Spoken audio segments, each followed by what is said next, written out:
It's time for Over There with Mirella Rastorfer. Mirella is our European correspondent.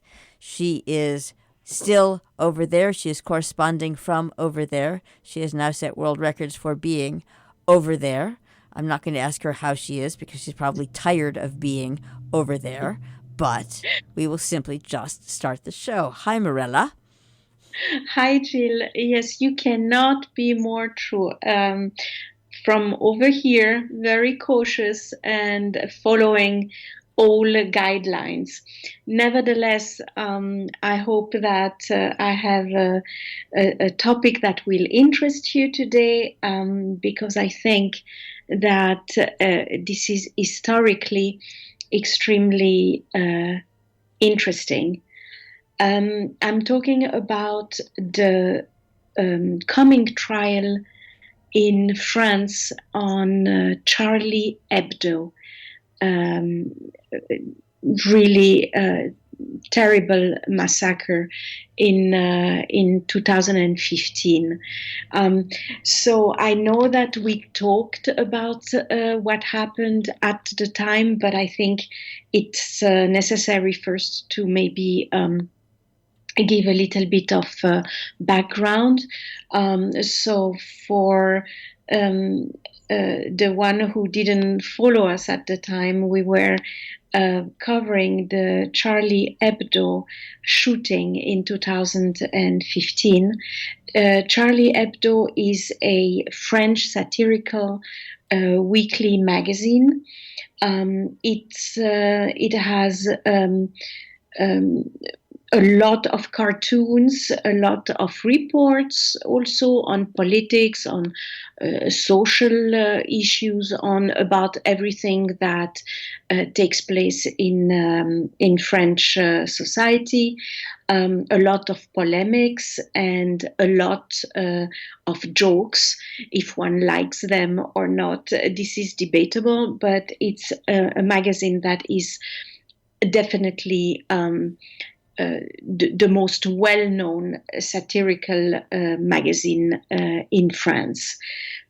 So in January 2015, after Charlie Hebdo had some very what Islamists thought very insulting caricatures about the Prophet Muhammad, a few jihadists entered the offices of Charlie Hebdo and killed 12 people and injured 11 others. That was the first time I think that something of that kind happened in France. So it's now many years later. The trial will begin this week, and it's already a trial that is extraordinary in every respect. First of all, because eventually it will last many days, up to 50 days, I believe. There is a huge deployment of precautions and security measures. It will be covered by media, worldwide media, literally, and it will be also filmed for historical background purposes, which is also something very unusual. But it's because this trial is not only touching upon those lost lives, which is in itself, of course, a tragedy, but it's also touching upon so many subjects that France and maybe many other countries in the world are dealing with. And I think we can talk about for example, the consequences of colonialism, the prejudices against Islam, social classes issues as well, because most of the of the people who attacked, of the jihadists, grew up in very poor neighborhoods of Paris. We have also the topic, of course, of censorship, because at one point, and that we discussed already in 2015, but it's still true today, where do we stop, and what is censorship, and at what point do we make a difference between freedom of expression, of speech, and censorship? So then we have also the societal division, because obviously the people that are more on the left in France think one way, and the people on the right think another way. And then we have also the topic of violence justification. So all of these issues, all of these topics are going to be part of this trial one way or the other. Obviously, what France is trying to do is to get those people that didn't die already to get a trial.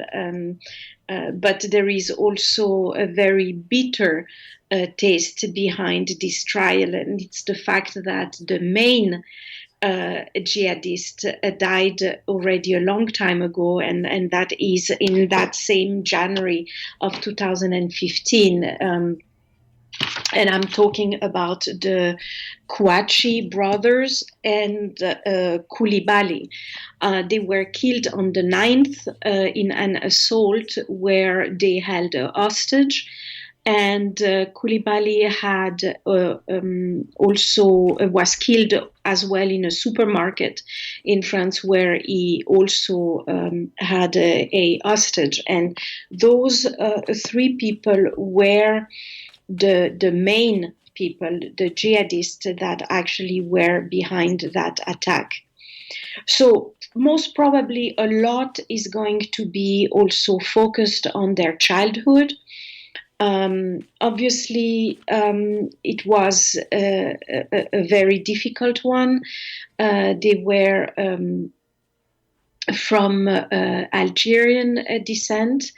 They were poor, and they were stuck, if one can say that like this, in neighborhoods where it's extremely difficult not to be dragged into difficult situations. And for example, they will speak also about the fact that they were radicalized in prison, bringing also all this topic again on the table, and how much prison really plays a role in punishing certain action, or in actually being the source of future action, because of meeting maybe the wrong people in prison.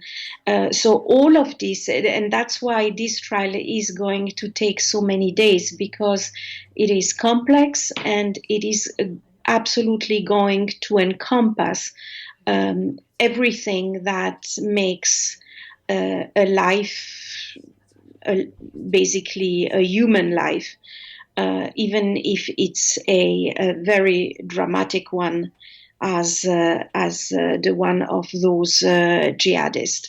So the bitter taste will be that they will not be on trial, and that the one who are on trial are definitely not the leaders of the action in January 2015, and most probably they didn't know much about the bigger picture or the bigger plans, and they were in many ways followers, unfortunately.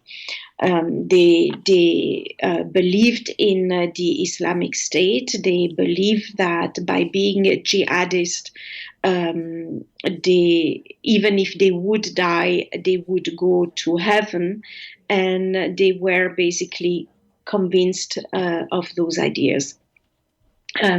So it's going to be also, as I said before, a trial on prejudice. It's going to be a trial on censorship, on how much one can laugh about everything.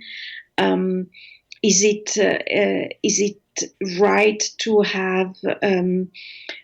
have cartoons that basically insult the sensibility of people and their belief and their religion?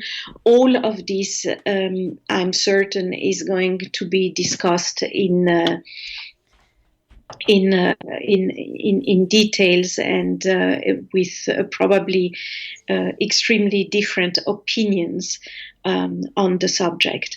I do remember that as a teenager, I never really read Charlie Hebdo, because I always felt that that kind of humor was at times it's more than humor. It's sarcastic. It's ironic. It's a touch mean also. It's the kind of drawings that could easily put someone a little bit, like feeling uncomfortable. So I do remember that very distinctively. Now, I guess one doesn't have to buy that magazine, but still, it doesn't take away from the main issue, which is how far one can go, and what is the limit of freedom of expression. Obviously, Charlie Hebdo has its own conviction about the subject. As a matter of fact, just before, I think yesterday, just before the trial, they printed again the drawings that were the source of that tragedy.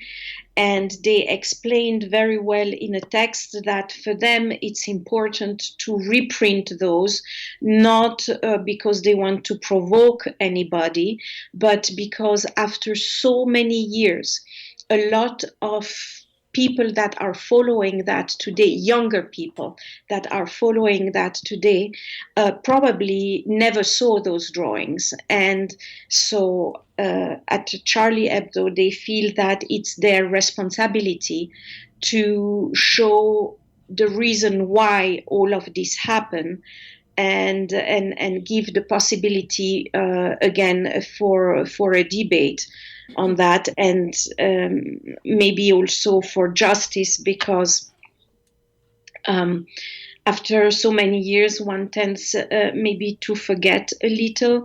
But those are people who lost their life for having done something that was considered insulting. And I think it's important to keep an open mind. I think there are arguments, really valid arguments on both sides, and I am very curious to see how basically the public and specifically the French people are going to react to all of this with now the distance of so many years. It is going to be sad. It is going to be probably also quite aggressive, but I think that it's also a necessary debate in order to address issues that basically have been there forever, were never solved, are still there today, and basically need to be talked about. Thank you very much, Mirella Rastorfer, over there. My pleasure.